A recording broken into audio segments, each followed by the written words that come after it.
Economía y sociedad, por Max Weber. 34. Primera parte. Teoría de las categorías sociológicas. 2. Las categorías sociológicas fundamentales de la vida económica. 11. Clases de adquisición. Cálculo de capital. 2.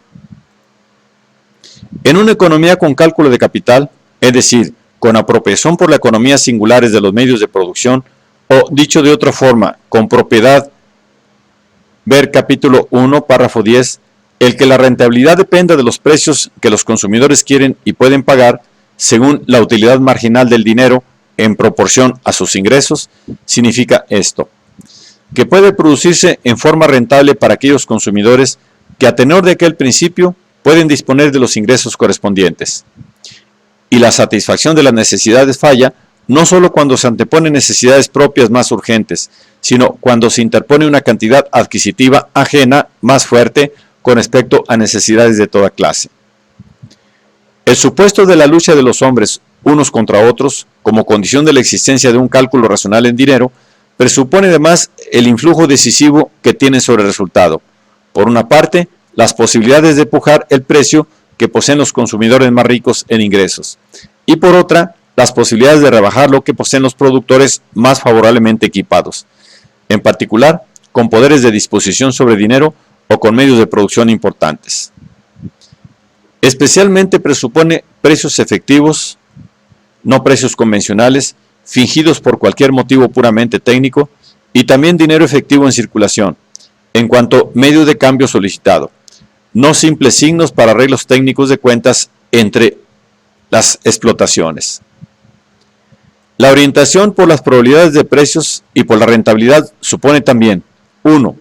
Que las diferencias entre los partícipes en el cambio por razón del dinero o de los bienes específicamente admisibles en el mercado que poseen sean decisivas para la dirección que tome la producción de bienes, siempre que ésta tenga finalidad lucrativa, ya que solo será y puede ser satisfecha la demanda con mayor capacidad adquisitiva. Condiciona asimismo, 2. El hecho de que el problema de cuáles habrán de ser las necesidades cubiertas con la producción dependa por completo de la rentabilidad del proceso productivo, la cual por su parte es una categoría formalmente racional que por eso mismo se comporta con indiferencia ante postulados materiales, a menos que estos no aparezcan en el mercado en la forma de una capacidad adquisitiva suficiente. Bienes de capital.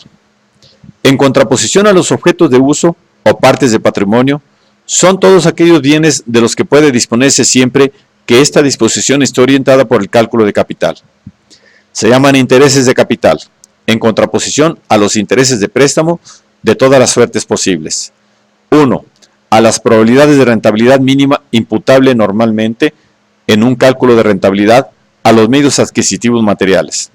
2. Al interés al cual las explotaciones lucrativas se procuran dinero o bienes de capital. La exposición solo contiene cosas comúnmente sabidas en forma quizá más específica. Para la esencia técnica del cálculo de capital, compárense las exposiciones corrientes, en parte excelentes, de la teoría de la contabilidad. Leitner, Schar, etc. 1. El concepto de capital se concibe aquí en un riguroso sentido contable y de economía privada, como tenía que hacerse desde el punto de vista de la conveniencia. Con el uso corriente del lenguaje choca esta terminología mucho menos que con el lenguaje, por desgracia, reiteradamente usado como científico, y que por cierto está muy lejos de ser homogéneo. Para comprobar en su aplicabilidad esta terminología de economía privada, ahora utilizada cada vez más por la ciencia, basta con plantear estos sencillos problemas. ¿Qué significa? 1. Que una compañía anónima posea un capital de 1 millón. 2. Que se reduzca este capital. 3. Que las leyes sobre los capitales de fundación tengan preceptos que determinan lo que se puede aportar a ese capital y el cómo de la aportación. Significa, con respecto al número 1, que en la distribución de beneficios se proceda de tal modo que solo se asiente como ganancia el importe total del activo, estimado en dinero y con arreglo a inventario, en lo que exceda del millón, que es el importe del pasivo, y que solo ese excedente puede ser repartido entre los partícipes para su empleo discrecional, en el caso de una empresa individual. en el caso de una empresa individual, que este excedente puede ser consumido en la hacienda personal. Con respecto al número 2, que en caso de pérdidas considerables no debe aguardarse a que por ganancias y ahorros, a lo largo quizá de mucho tiempo, se alcance de nuevo la suma total de 1 millón, sino que con una suma menor puede repartirse algún beneficio. Para ello debe ser rebajado el capital y este es el fin de la operación. 3. La finalidad de los preceptos sobre la marcha, cómo debe ser cubierto el capital de fundación y cuándo y cómo puede ser reducido o aumentado, es dar a los acreedores y accionistas la garantía de que el reparto del beneficio tiene lugar según las reglas del cálculo racional de las explotaciones. De modo, inciso A, que la rentabilidad persiste y, inciso B, no se disminuye la garantía real de los acreedores. Los preceptos sobre aportaciones al capital son por completo preceptos sobre imputación de objetos al capital. 4. ¿Qué es lo que significa decir que el capital se dirige a otras inversiones por falta de rentabilidad? O bien se alude aquí al patrimonio, pues invertir es una categoría de la administración del patrimonio y no de la explotación lucrativa. O raramente quiere decir que bienes de capital en parte quedan desposeídos de esta cualidad por venta en barato de sus existencias y en parte la adquieren de nuevo ulteriormente. 5. ¿Qué es lo que significa la frase poder del capital? Que los poseedores del poder de disposición sobre medios lucrativos y probabilidades económicas que pueden ser empleados como bienes de capital en una explotación lucrativa, en virtud de este poder de disposición y en virtud de la orientación de la gestión económica por los principios del cálculo lucrativo capitalista, logran una específica situación de poder frente a otro. Ya en los primeros actos lucrativos racionales aparece el capital, no con este nombre, como importe del cálculo en dinero. Así, en la comenda.